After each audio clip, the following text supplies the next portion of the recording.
you have that kind of sustain from Satanic. Feels like it'd be very valuable. Ooh, hook shot over. They're going to be able to find Garter at the same time. Aggressive. Yep, he decides that's not for him. Garter will die.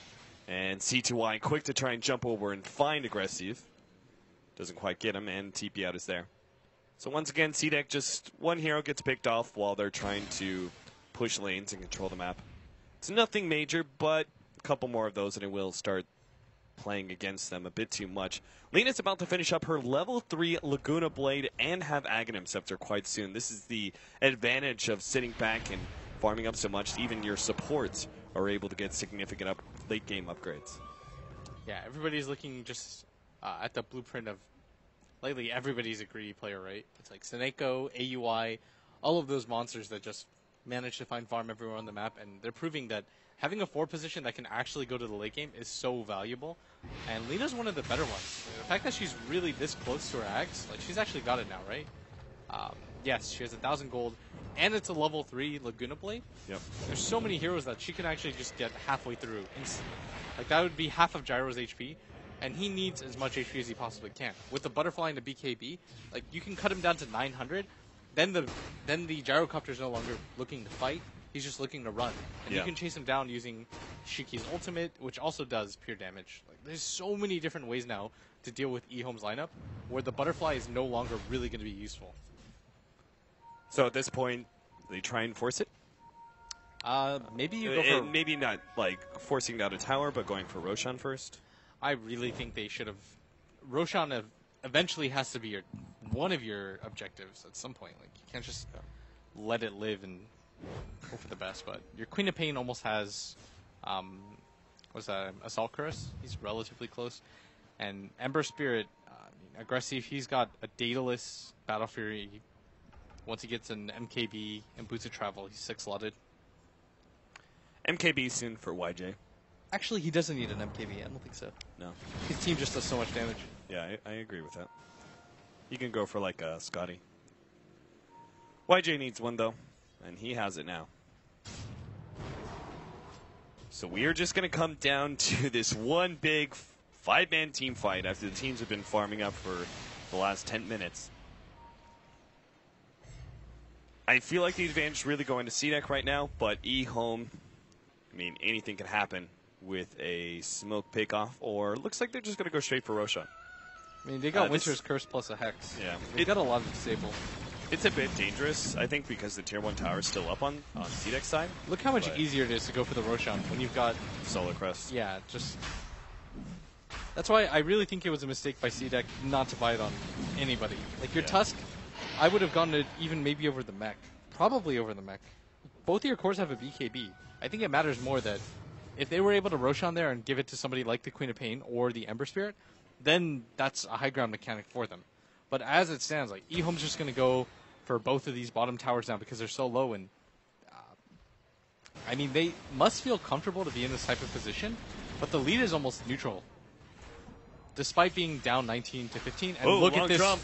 Q is going to be the target. Hookshot actually blocked out by CTY. Immediately Orchid being placed on him. He now pops the BKB and turns and fights against that snowball. He forces them over. There goes that Sonic Wave. They managed to get a decent amount of damage out, but eHome just roll over the C-Deck members. All right, so he rolls back, drags the snowball back into them, into all of them actually, and then that was not the commitment that you wanted to make. I thought for a second CTY was crazy, and then the snowball came back and he's like, nope, you're coming with me right into the gyrocopter ultimate. And the crazy thing there was CTY didn't even really do that much damage, but the Lina didn't get her ultimate off because she was so stuck. Biggest downside of the snowball right now, eHome read that opening perfectly. Don't lose a single hero, get 2 pickoffs, and grab a Tier 2. And I suppose that Tier 1 tower. Big jump in net worth for some of these supports, like DDC, who now has a Blink Dagger. Lana, at what point do you really start building towards the late game? I mean, is it just too much? Is it just too late? Like, you committed too much with the Arcanes, Urn, and Vladimir's that you can't really go the Radiance build anymore? It's 42 minutes into the game. Even if you have a Radiance, it's not just the Radiance that makes Naga a strong hero. It's the Octarine Core, Diffusal, Manta, and the game would have to drag out to like 95 minutes for him to be able to accomplish that at this point. Like, you're hard committed you just have to stick with it. You know, hope that it was the right decision. Ehome with that Aegis, they're feeling so emboldened. They certainly are. The sleight of fist damage is just not enough right now. Jump in, CTY actually goes for XD immediately. They do get a really good Winter's Curse onto Shiki, trying to control him as best as possible with the ensnare and the hook shot over the top. They easily take him out, and Gressiv has to jump over to his Remnant back and forth. Looks like he will get away. CTY, Glimmer Cape save. Managed to get out. Aggressive still wants to get him, though. Sleight of Fist doesn't quite... Oh, wow. Now the Song of Siren goes off. Garter immediately pushed back. They will take him out. Now, here comes Shiki with his second life. CTY... It's completely run out of mana, and if anything, CDEC need to make some sort of pick-off here. They're going to start going for the Gyrocopter, who doesn't have his BKB anymore, but once again, the saves are there from DDC. Glimmer Cape, and of course, that Cold Embrace, healing him back up. CDEC are not content to just let Ehome walk away, but they don't have a choice. They want more than this if it's at all possible, and ROTK spamming a Soul Ring on the ground, is that CTY's? Like, how is nobody taking that? DDC dropped it for the other gem. Okay. I was like, yeah, somebody should grab that. That's 900 gold on the ground that you want to at least take care of. And they walk away with the gem. They take the tier 2 tower.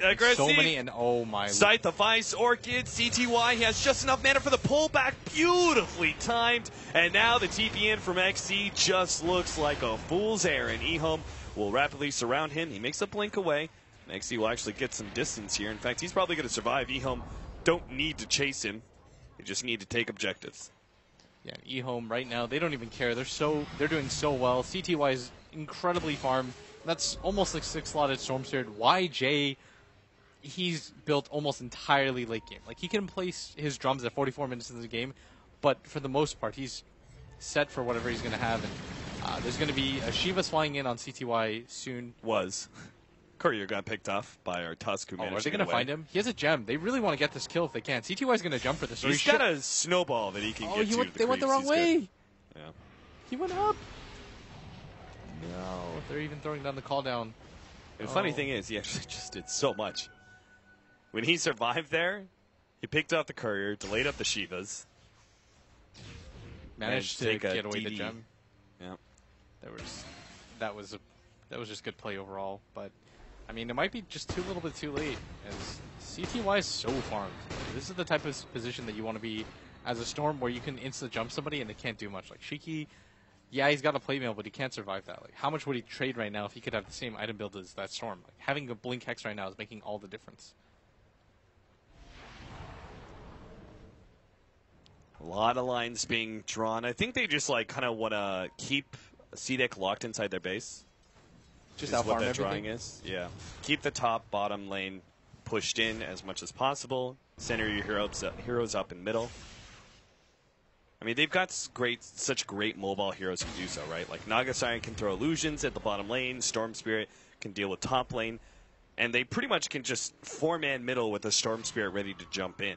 So it's not even like you are exposed when you're keeping those lanes split pushed. Yeah, they've done a good job right now of just those fights, the ones in mid.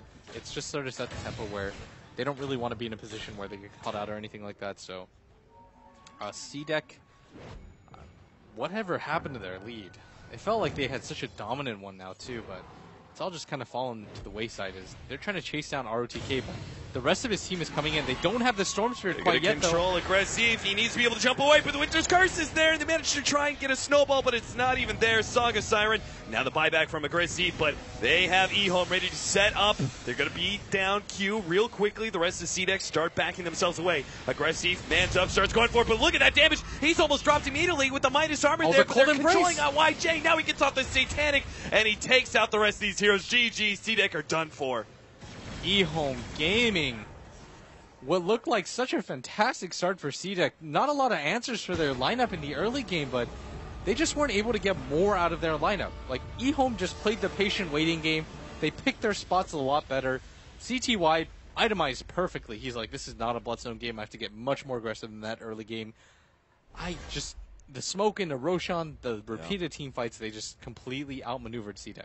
And Ehome showing why they were everybody's talking about CDEC, but Ehome is showing why they were the first place qualifier. We were casting Ehome. Like, we're just like, if eHome wins like a little bit better, if they just play a little bit better, they're like the best team. eHome says the wild card is for chumps. Taking that first place slot in the wild card and taking the first game against CDEC. We're going to take a short break, and when we come back, we'll have game number 2, and we'll see what happens. Will eHome manage to take the first place slot, or is it going to go to Evil Geniuses?